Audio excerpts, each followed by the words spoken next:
All right, ladies and gentlemen, welcome to another episode of the You, Me, and BTC podcast. This is Daniel Brown, and this is episode 208. That's if I'm counting right, hopefully. Sounds about right.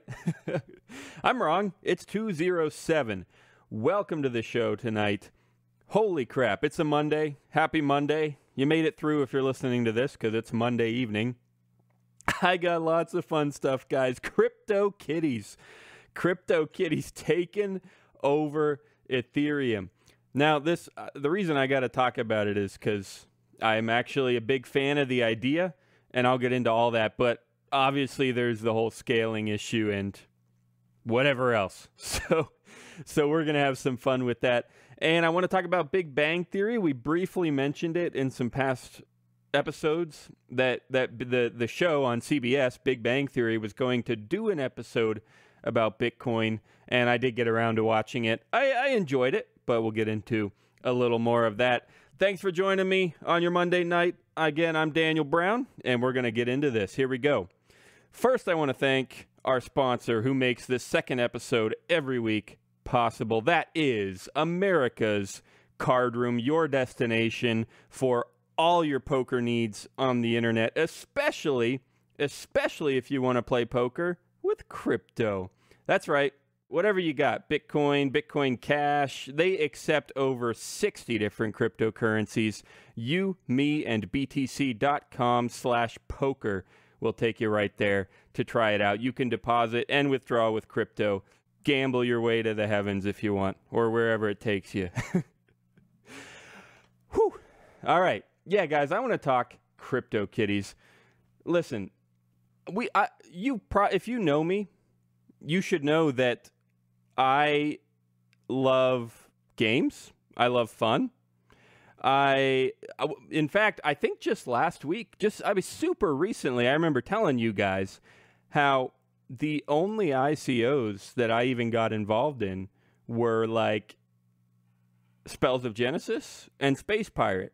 Games, two different games on the blockchain.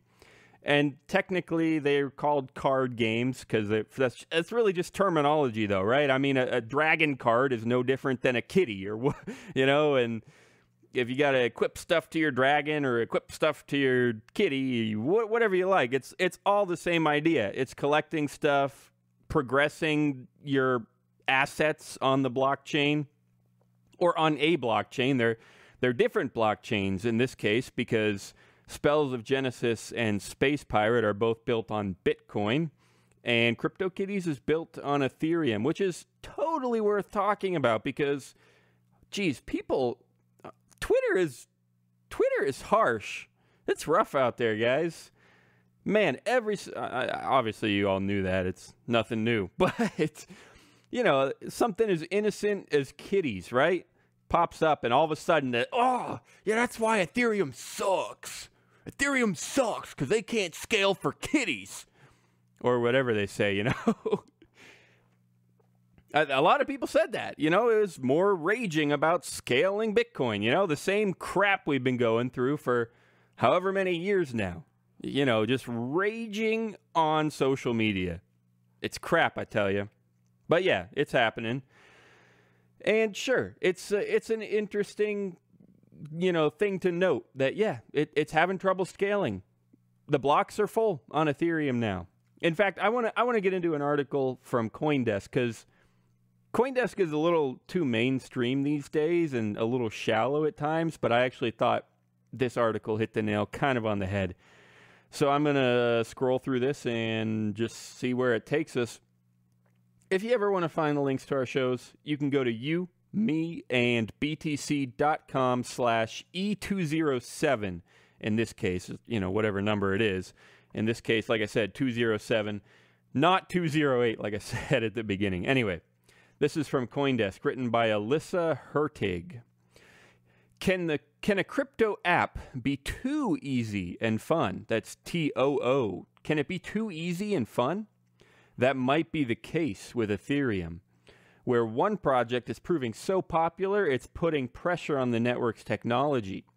Best thought of as a decentralized Tamagotchi, CryptoKitties appears to be striking a nerve with new users, making Ethereum fun and accessible to those who aren't in the tech nerd domain.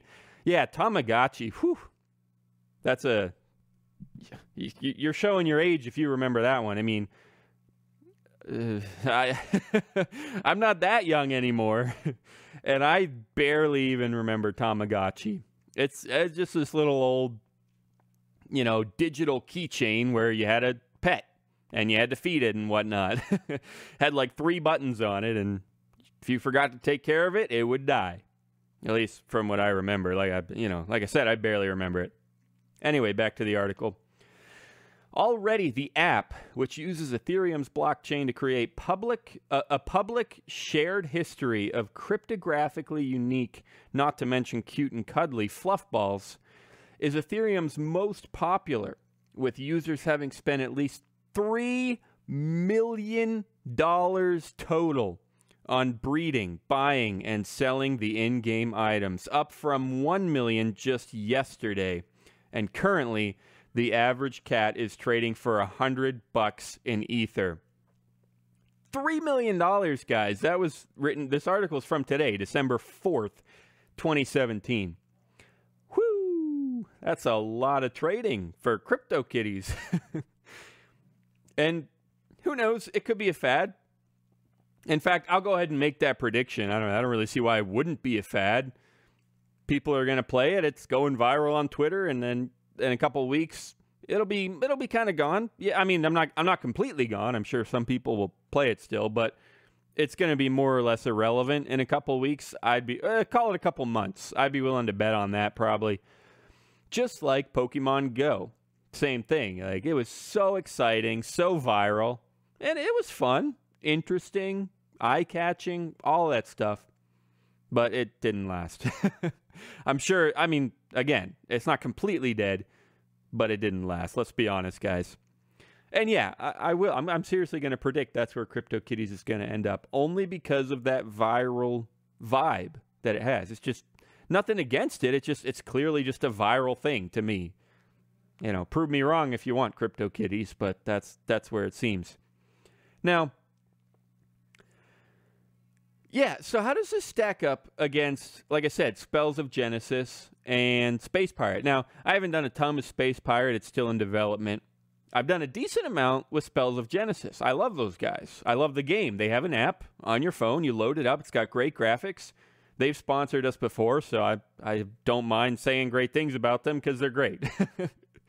But, yeah, so they actually, just within the past week or two, they finally got around to developing blockchainization, they called it, where you could take a regular game card and put it on the blockchain.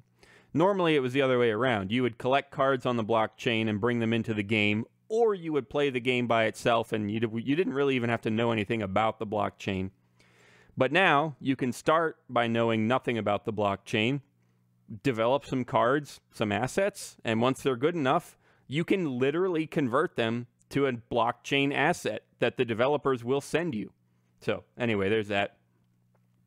The point is, what I really want to say with this is something along the lines of that. It's just, I don't know, like, with the whole scaling debate and whatnot, it's kind of like, so what to me, which, that's YMB. We always say, so what?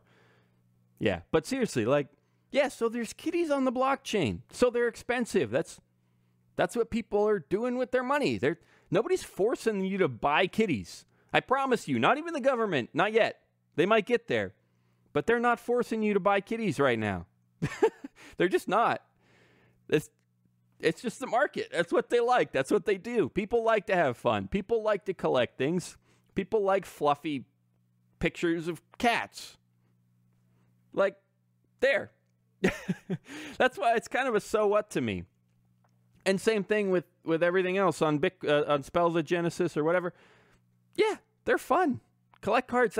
That's really one of I said this, like I said, just super recently on the show. I was saying, like, the reason I was interested in those projects as opposed to really any other ICOs is I just happen to see value there. I happen to be interested. Yeah, tons of people love to collect things. Tons of people love cards.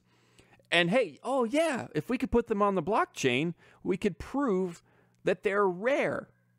And we could transfer them anywhere, anytime, totally trustlessly and securely. You know, you don't have to buy some piece of paper from some website and hope that it makes it in the mail and whatnot. Yes, it takes a lot of data. Yes, it could be optimized. Yes, the fees are high for like counterparty transactions or CryptoKitty transactions or whatever. Yeah, it could be worked on. But hey, that's what people like. They're spending money on it. That's the market. That's what they do. Now, I know there's a couple layers here, because on the one hand, sure, free market is free market. They can do what they want to do. Sure, go trade, blah, blah, whatever. Sure, you can do whatever you want to do in the market. Then there's a lot of people that would, freeze up there and say, hey, hold on a second. But what should you do in the market? Should people be wasting all this block space on CryptoKitties or whatever? I say, and to be honest, sure. Yeah, if that's what you want to do. See, that's the thing, is, what can you do and what should you do? They're definitely two different questions, but I just want to say in this case, yeah, figure it out. Learn how to use the blockchain. Learn what works and what doesn't. I would rather investigate scaling and investigate fees with CryptoKitties than with whatever else people try to put on the blockchain. I don't know, healthcare. Well, if there's healthcare on the blockchain, do you want that to suddenly skyrocket in price and collapse? Not really. Or whatever else. Literally, the possibilities are endless of what people are trying to put on the blockchain. And yeah, if we're just getting started, let's have a good time. Let's put kitties on there and see how they do. So anyway, I've digressed for a while there. I really want to read more of this article because like I said, I thought it was pretty good. I guess I'll skip a few paragraphs and pick out some of my favorite here. Quote, the issue is a bit ironic, seeing how Ethereum is touted as a world computer that hosts unstoppable decentralized applications replacing the internet. True, that's a bit ironic. This is Dan here. That's definitely ironic. And like I said, people were raging about it on Twitter. Oh, look, see, Ethereum can't scale either. Money's not going to pour into altcoins because, the old argument was that, not the old argument, a very popular argument is that money is going to flee Bitcoin into altcoins because altcoins are cheaper. And that's fairly clearly true. That's been happening all year, this year, 2017. That's happened a lot. But that doesn't mean that altcoins have really figured out scaling. Maybe some have, but they need to be tested more and all that stuff. But the point there is just, it's ironic because, you have this different system that's supposed to be so much better. And, oh, shoot, can't scale, though. At least not yet. We're getting there. Back to the article. Quote, with aspirations like that, it might seem strange that one app for trading otherworldly kittens could clog the network. But because of the way blockchains work, with every transaction needing all the network nodes to process it, there are limits on the number of computations that can be done at one time. Not only does that mean that an insane amount of kitty trading can slow down the network, but it can also add to the expense of using Ethereum as well. Now, that's where Dan breaking in again. That is where the should you breaks in. Like, sure, if you want to do kittens on the blockchain, fine, you can. But should you, if you're going to clog it up for everyone else that might be doing something more important, right? Should you clog up that precious block space when there are more important things? But see, that's the thing. What's important? That's the whole reason that we need the market. That's almost the definition of the market. The definition of a price is expressing value to one person or another. It's if I would pay more for one thing over another thing, It's because it has more value to me, or it's more important to me, or however you want to say that. So that's you can't really ask that question. You can't, or at least you can ask the question, sure, and talk about it and decide and whatever. But you can't really tell someone. Or again, you can tell anybody anything you want, but you're not going to successfully tell them something is important if they already are spending money on something else that they think is more important. That was a weird way of saying that, I think. But I hope you get my point, that prices are an incredibly valuable tool to determine what people think is important. If people are willing to pay $100 for a CryptoKitty, let's say you were arguing that, okay, let's say there was some kind of healthcare whatever on the blockchain, and somehow you're interrupting someone's, I don't even know, prescription because of your CryptoKitty clogging. All right, that's a totally crazy example, but I think it works well here. All right, I just pick something, say it was on the blockchain, pick something important like healthcare, and let's say the kitties are clogging up the medication. Well, let's think about that for a second. Does anyone really think that the kitties are more valuable than your prescription? I guess some people will, depending on, if they know you, right? But as a whole, the market, you're gonna see that prescription is valuable as well. I'm taking this analogy way too far. I have no idea if medication is ever going to end up on the blockchain, or if it ever should. I mean, if it's really threatened by other people's kitten cabals, then I don't think people would put medication on the blockchain, or they would figure out some way to isolate it and make it work for medication or whatever. So again, once again, that's the market. The market says what the market wants. The people in the market give prices to things according to what they want. They give effort. They put work into things that they like. They put money into things that they like. I could say that 100 more times. All I'm trying to say is I cannot justify stopping you from spending $100 on a kitty. That's the bottom line. I can't. What am I going to do? Come beat you up? Give me that block space back. No. And that's the thing people don't realize about any government activities. Like, well, would you lock someone up, beat someone up for doing X, Y, or Z? No. They decided as market participants what they thought was important. And they put their money and their time and their effort there. And you know what? This is speculative.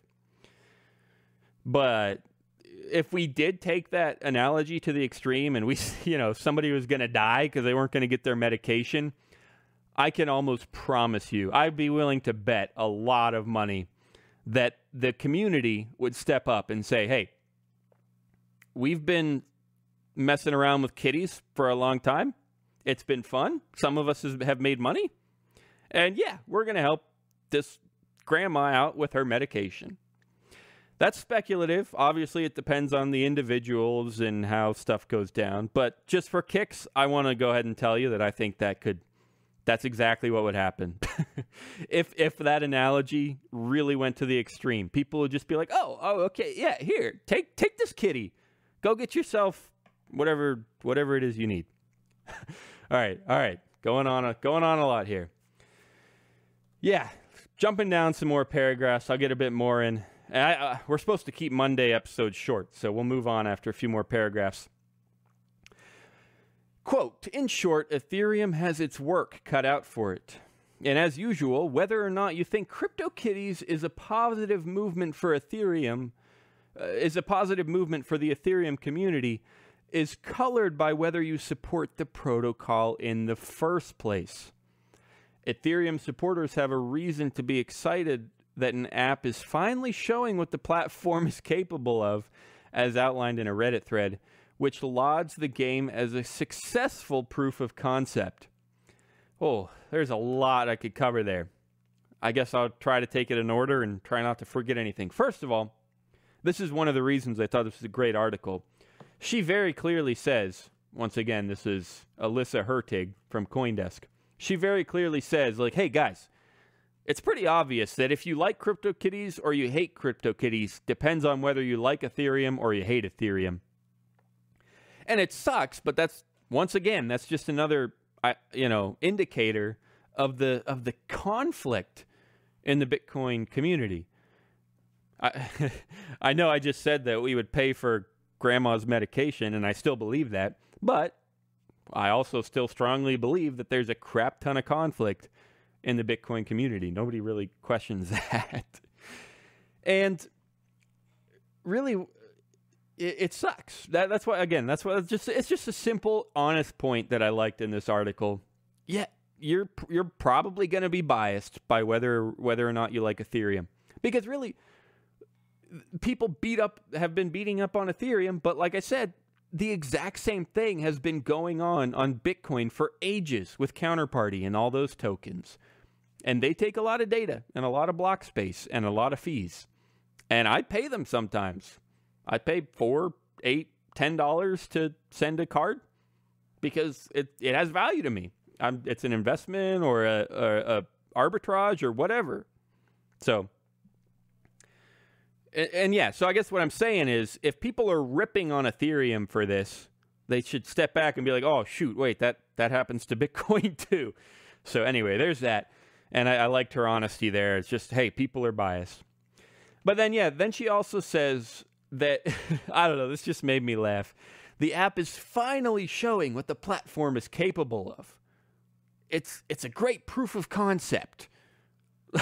How long has Ethereum been out now? How many ICOs have there been on Ethereum for, the past 3-4 years? Oh, but finally, this is our proof of concept, guys. Finally, look, we figured it out. We got CryptoKitties. Now, again, I said already in this show, I love the idea of assets, even made-up assets on the blockchain. I love that. Cards, collectibles, whatever. I love this idea, but I still have to laugh that, like, they're using it. They're after all these years, they're finally like, this is what it's all about. This is the one. This is our proof of concept. Finally. Like, what have you guys been doing with all these ICOs? What was the... How many different things are supposed to be on the blockchain now? Zach Vole, my co-host, has been doing a great article series on our website, youmeandbtc.com, if you want to look them up. A series called Insane Coin Offerings. And they're not all on Ethereum. I'm sure a lot of them are on Bitcoin, and a lot of them have their own blockchains or whatever. But still, it's like ICO after ICO, banana, all these different food coins, banana, sugar, bread, beer, and what else did he do? Moon coins, lunar coin, all kinds of stuff. It's like, well, hold on, what was all that stuff? Like, where was that none of that worked out for all those years? But now, finally, CryptoKitties is our proof of concept? No. I mean, no. It's not any better. Well, obviously, every project is different, and some are working and valuable, and some are not and are worthless. This one's just one in the mix. It's not a proof of concept. We've known, Counterparty, Spells of Genesis, those have already been around for years. We've known what crypto is capable of. We don't need CryptoKitties to be our one and true proof of concept. So I just wanted to throw that out there. I got to move on, guys. I guess I'll take a break here and roll a commercial. Thanks again to America's Card Room. Hey, guys, we have a code, BTC100. If you want to enter that code there, you can get there, and btc.com/poker. Use the code BTC100. And the reason it's 100 is because you get a 100% bonus on your first deposit up to $1,000. Guys, like literally you just double your money. 100% bonus. You, me, and btc.com/poker, code BTC100. I'll be right back. Get ready for Crypto Overload. We're making it easy to get into the game at America's Card Room with your favorite cryptocurrency. We are thrilled to announce that you can deposit and cash out using more than 60 different cryptocurrencies. We are the first poker site to offer this after already accepting Bitcoin from the beginning. Cryptocurrencies are the future. We can predict that playing real money poker will never be easier at americascardroom.com. Heyo, we are back. How's it going, guys? I told you I wanted to talk about Big Bang Theory, and admittedly, it wasn't amazing, so we'll get into all that. But before I do, I have a super brief, just random, funny, interesting, whatever, comment that I wanted to make. Observation. I saw maybe a month ago-ish, scrolling through Twitter as usual. That's where we get a lot of our Bitcoin community, and a lot of the stuff we talk about comes from Twitter, which you may know. But yeah, I remember scrolling through and seeing most people from World Crypto Network, who we love. They're great partners of ours. But they were saying that their videos on YouTube kept getting, I don't know if they were reported or algorithmically selected or whatever, but they kept getting their ads turned off by YouTube. YouTube kept saying like, oh, no, something's wrong with this video. You can't monetize it. And when they say something's wrong, they don't mean like technically, they mean somehow it violates their policies. And so they're not allowed to put ads on it. Whatever, voodoo magic. We did all the way back in the episode, I don't know, somewhere under 100. We did a couple episodes with some people from Bitcoin Not Bombs and antiwar.com, some of our favorite guests ever. And we did some episodes about when they got their ads cut off for supposed policy violations. And so anyway, so that's kind of been a topic with Google and crypto and liberty and whatever. But anyways, World Crypto Net had some issues with YouTube ads, and I noticed a very, very similar thing. Several of our past 10 plus episodes, several of them have just been like, oh, nope, we can't put ads here. What? Okay, sure, fine. I mean, I hardly make anything anyway, so from those ads, whatever. But I just thought it was funny. I thought I'd comment. I don't know if it's Google out to get us. Again, I don't know if it's algorithmically or if people are reporting us. Maybe it's, Roger Ver's minions are mad at us for making fun of him. I have no idea. Could be anything. But anyway, so hey, you might as well subscribe while you're at it, while you're here. Partly because we need a certain number of subscribers before we're allowed to appeal those, ad revocations. If they remove our ads, we can only appeal if we have more subscribers. Just because, which I guess makes sense, whatever. I mean, they don't want to waste all their time reviewing every single video that every crap shooter out there thinks should have ads on it. So anyway, there's that. If you want to subscribe, that could help us out for this and just in general. But whatever, it's just funny. I thought I'd comment. Yeah, so Big Bang Theory. This is it, guys. This is what... Maybe I should have done this one first. I feel like I'm letting you down now. Like I said, it was not super interesting. I've watched the show quite a bit before. Not really in order, but, a lot of episodes, and I enjoy it. It's funny, whatever. But yeah, the whole Bitcoin thing was just kind of a letdown because they only talked about it for the first, half a segment. The first 4 or 5 minutes. They said stuff like, oh, yeah, way back in the day, we solved all these math puzzles on our computer, and that's how we first mined Bitcoin. That's literally about the extent of what they said about it. And then they joked like, oh, yeah, so we did all this programming so that we could get this money that is imaginary, and you can't even spend it. And that was literally the whole joke. That was the whole joke, is they're nerds, and they really wanted this magic internet money that they couldn't even spend anywhere. Which is fine, that's true. We love magic internet money. But I was just a little let down that that was all they talked about it. And it's also true that back in those days that you couldn't spend it much of anywhere. And again, it's true. And it's an interesting piece of Bitcoin history, but that's all they gave us. So the rest of the episode was just them looking for this old laptop that they used to mine on so that they could cash it out. And they barely even talked about Bitcoin from there on. I will not spoil the ending for you, but that's my take. It was cool. Whatever. Let's have them talk about. Yeah, I'll take it. It's better than nothing. Thanks for shouting us out, guys. Whoever produces or writes the show or whatever. Sure, I'll give you a thank you, and then I'll tell you to learn more about it and tell people more about it, more than you already did. So that's what I got from that. Guys, I'm about ready to wrap up, but I want to give another awesome shout out to Zach Vol, because just today we also published one of his articles with the help of Pierre Rochard, one of his buddies, and it's called "The Best Time to Buy Bitcoin."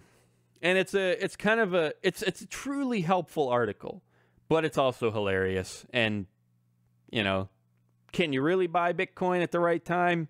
Sure. Here's how. I don't know. You go find out what I mean. Me and BTC.com. Just, I don't know, search for it. Best time to buy Bitcoin. And it's a hoot. But it's also genuinely helpful. Tips like buy the dip and more. So check that out. Thanks a lot, Zach. I'm going to hope and pray that we're going to have him for next Monday's monologue special episode. Or it may not be a monologue. We've been talking about getting some interviews going on. So keep an eye out for all that, all the great content from YMB. Guys, it's been a blast. It's been a Monday, kicking off the week, hoping it gets better from here on out, because Mondays always suck. Oh, geez, I was delayed hour and a half at least, probably 2 hours, on an American Airlines flight this morning. I just wanted to vent about that for 30 seconds. So, screw them. They also don't let you take a carry-on anymore. For the regular price, you have to fit your bag under your seat. It's bullcrap. You can't use the overhead bins unless you pay extra. Total bullcrap. Again, more ranting. Thanks for joining us. This has been You, Me, and BTC, episode 207. If you want to find show notes and links again, it's youmeandbtc.com/E207. Shout out again to America's Card Room, youmeandbtc.com/poker code BTC100 for your bonus, and we'll catch you live on Thursday from 9 to 10 p.m. Eastern. Click the little bell on the corner of our website if you want to get notified when we go live. Good night, guys. Happy week.